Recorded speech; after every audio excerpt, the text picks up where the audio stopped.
dikeluarin ususnya, udah gitu darahnya diminum.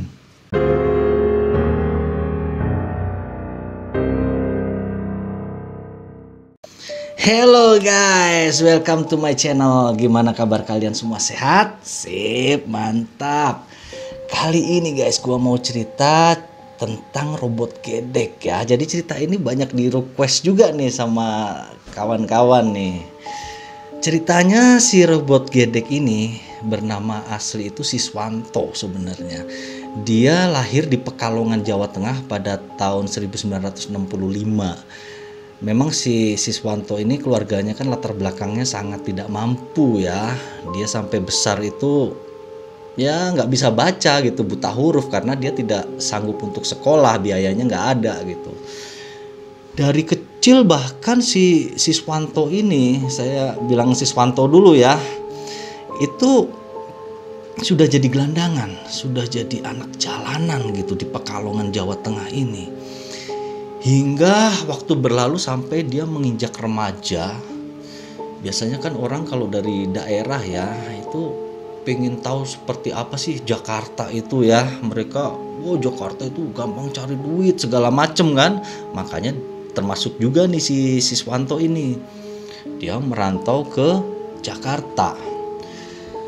Pada saat remaja, begitu sampai Jakarta dia tuh kelimpungan. Seperti biasa kan nggak ada tempat dituju, mau tidur di mana, seperti apa nanti itu, blank aja gitu kan. Sampai suatu ketika dia ketemu sama yang dia sebut itu sebagai ibu angkat. Jadi seperti apa ya ibu angkat ini? Dia modelnya itu mengumpulkan banyak anak-anak untuk mengemis. Jadi setor ke dia, seperti itu modelnya. Jadi si ibu angkat ini juga tinggalnya di pinggiran rel Pasar Gaplok di Jakarta itu. Tempat tinggalnya juga sangat tidak layak ya. Jadi kayak apa ya, rumah kardus-kardus gitulah, rumah asal jadi gitu ya. Tapi anak buahnya banyak nih si ibu angkat ini. Selain si Siswanto ini ada beberapa lagi gitu. Jadi si Siswanto ini dari kecil itu memang punya kelainan dari segi fisiknya. Dari kecil hingga ke dia remaja itu badannya itu nggak bisa tumbuh normal ya, nggak bisa tinggi gitu. Badannya tuh pendek udah gitu bungkuk. Badannya tuh pendek rada bungkuk gini. Terus dia punya penyakit ya, kepalanya itu suka goyang-goyang gitu gini. Makanya itu disebut gedek gitu kan, kayak gedek-gedek gitu.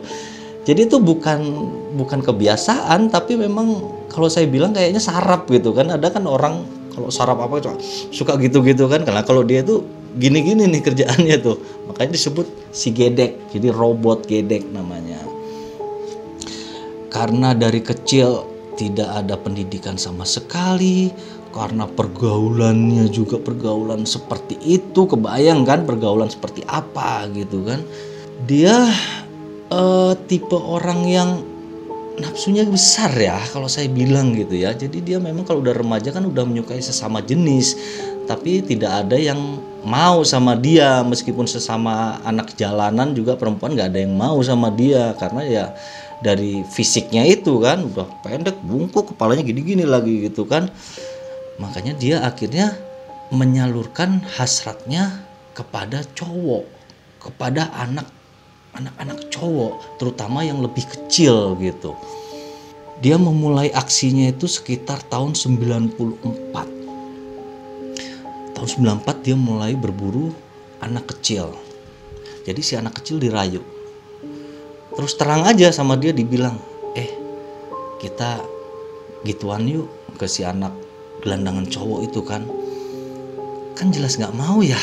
Memang ada juga gitu yang mau gitu. Jadi kalau yang mau sama-sama suka, akhirnya mereka melakukan gitu. Jadi si robot gedeknya ini sebagai cowoknya gitu, sedangkan korban ini istilahnya sebagai ceweknya gitu ya.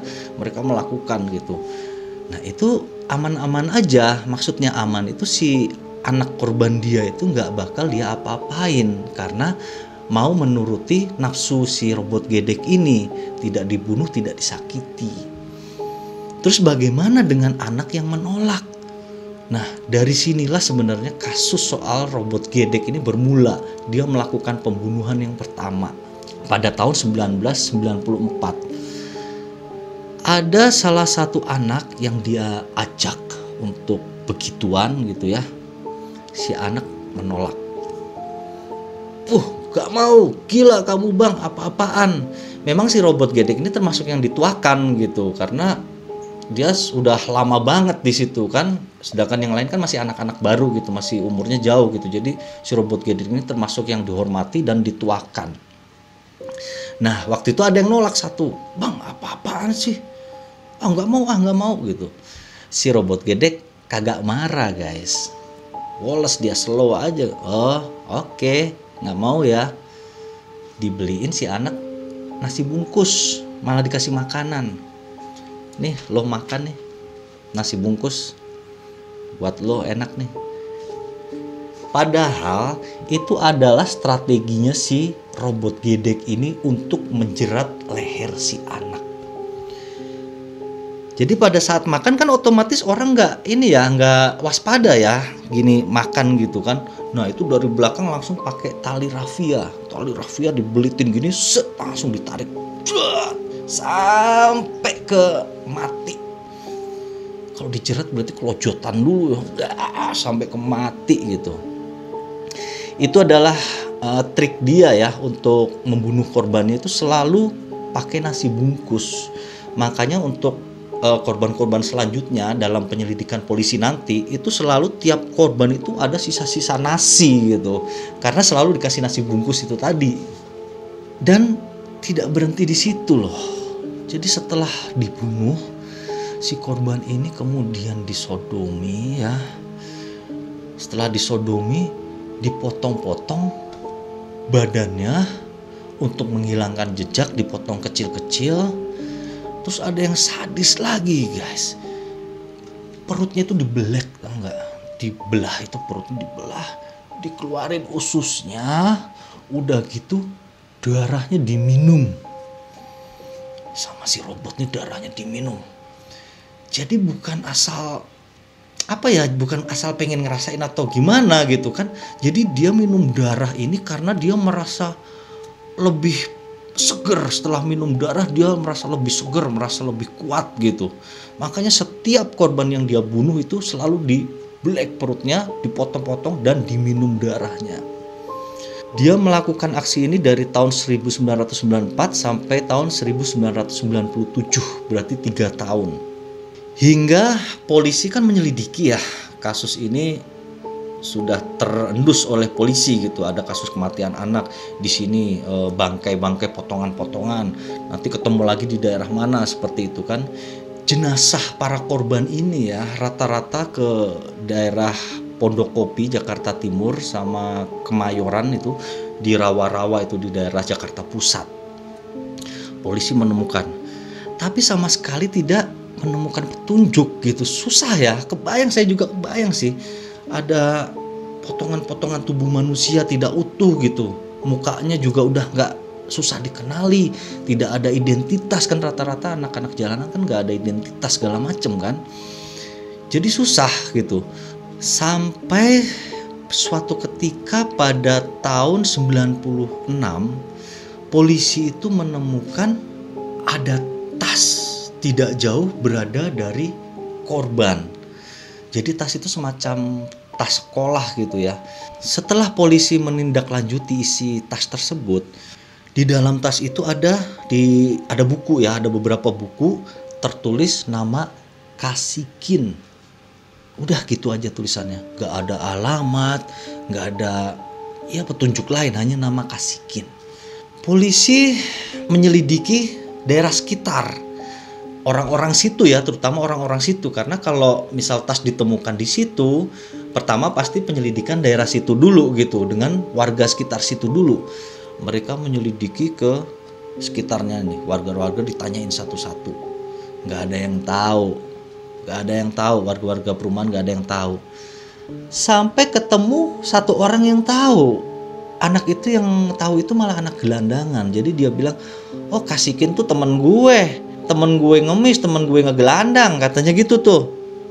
Langsung si polisi, ternyata si Kasikin ini adalah anak gelandangan. Langsung polisi menyelidiki lebih spesifik gitu kan kepada anak-anak gelandangan.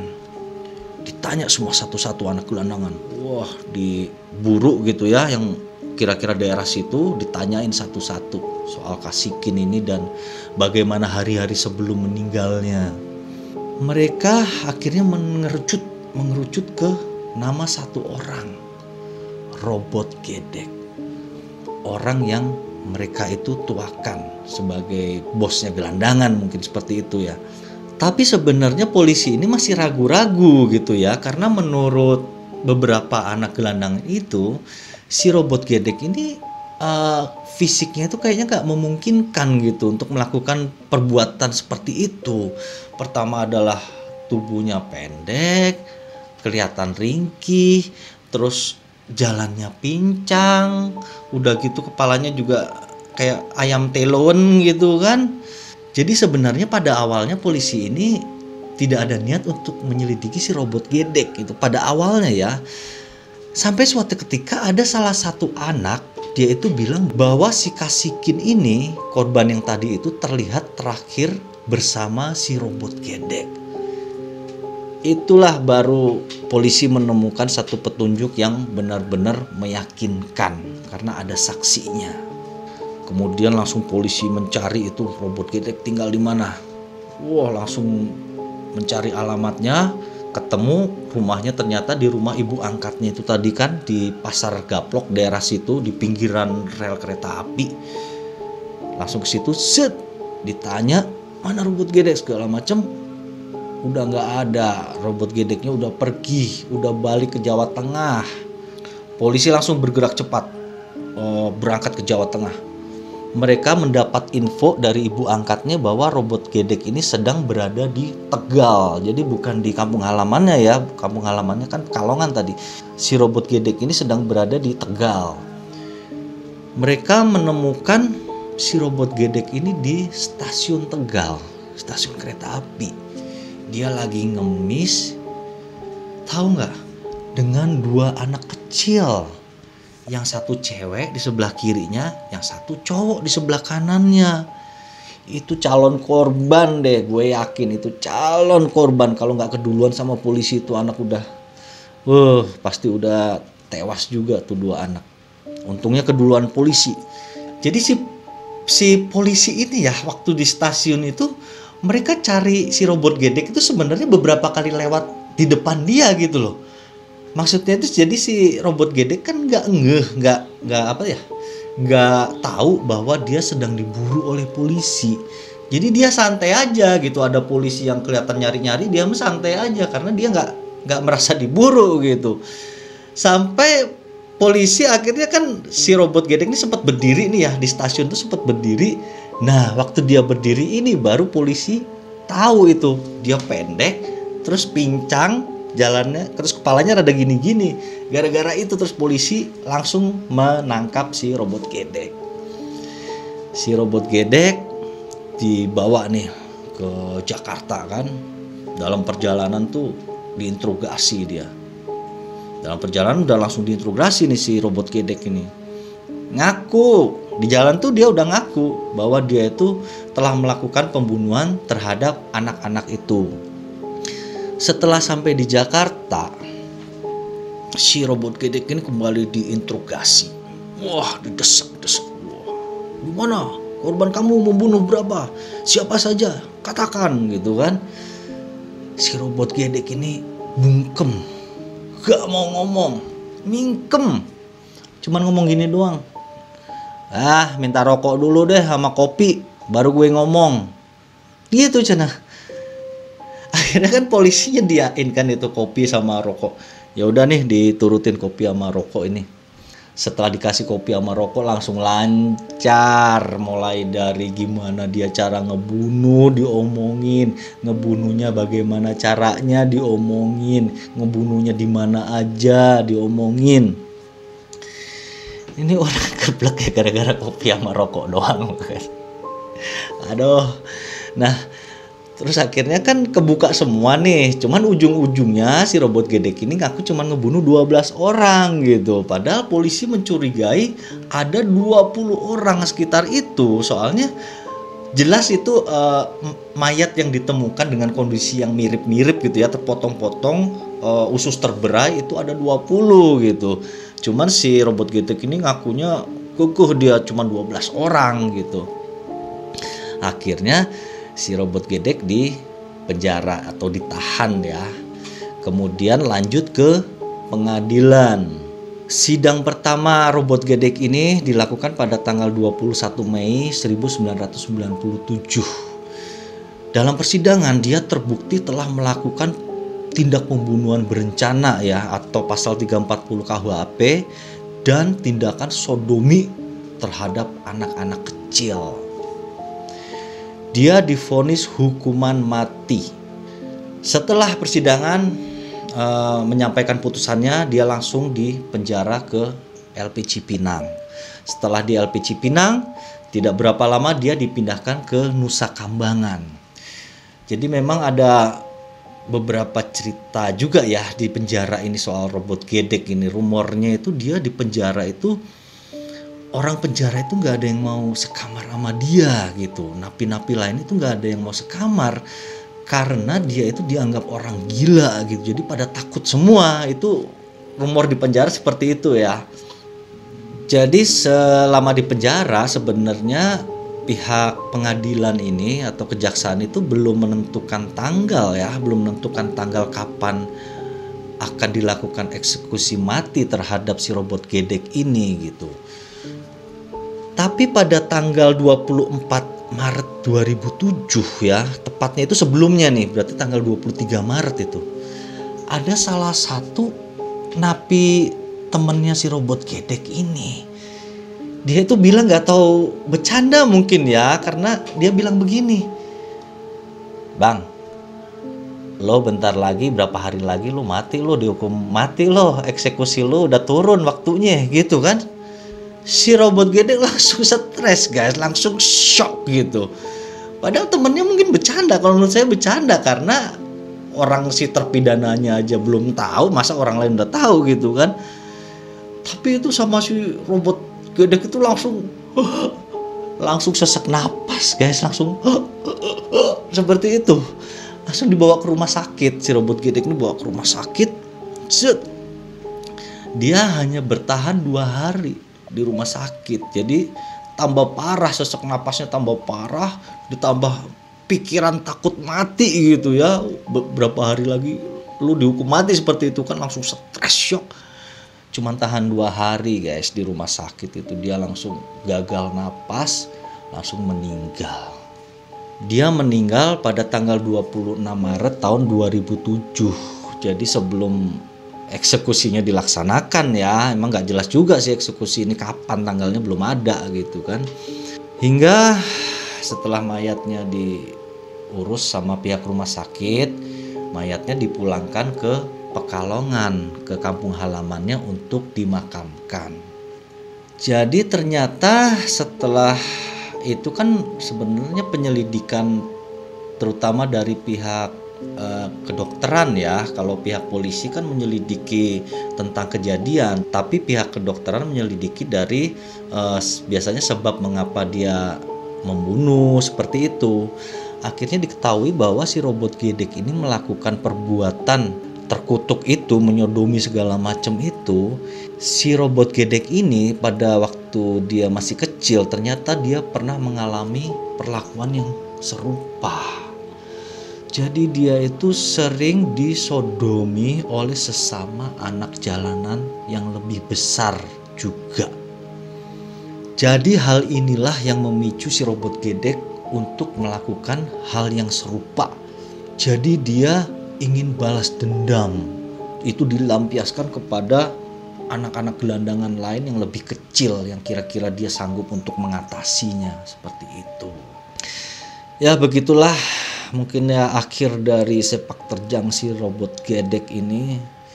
Memang kadang latar belakang seseorang itu menjadi titik dari apa yang akan terjadi pada masa depan, si anak akan terbentuk seperti apa, itu dimulai dari pengalaman pada masa kecilnya. Ini terbukti pada si robot gedek, terutama dari pendekatan agama kepada anak, termasuk dari segi ekonomi seperti itu kan bisa sangat mempengaruhi kepribadian dan mental seorang anak hingga dia dewasa nanti seperti apa. Makanya kalau anak masih umur di bawah 7 tahun, masih anak kecil itu, aduh, kasih ketawa aja deh guys. Kalau punya anak seperti itu ya kasih seneng aja deh, turutin aja deh apa maunya gitu. Kalau dia misalnya ingin yang enggak baru dinasehati dengan baik, jangan dimarahin, jangan dicubit, kasih tahu. Karena itu membekas, terutama 5 tahun ke bawah itu memorinya masih kosong. Apa yang dia alami itu langsung kerekam. Itu di bawah alam sadarnya pada saat dewasa itu masih keingat loh. Jadi itu aja mungkin pesan moral yang kita bisa ambil dari kejadian robot gedek ini ya. Terima kasih atas perhatian kalian semua. Thank you and see you.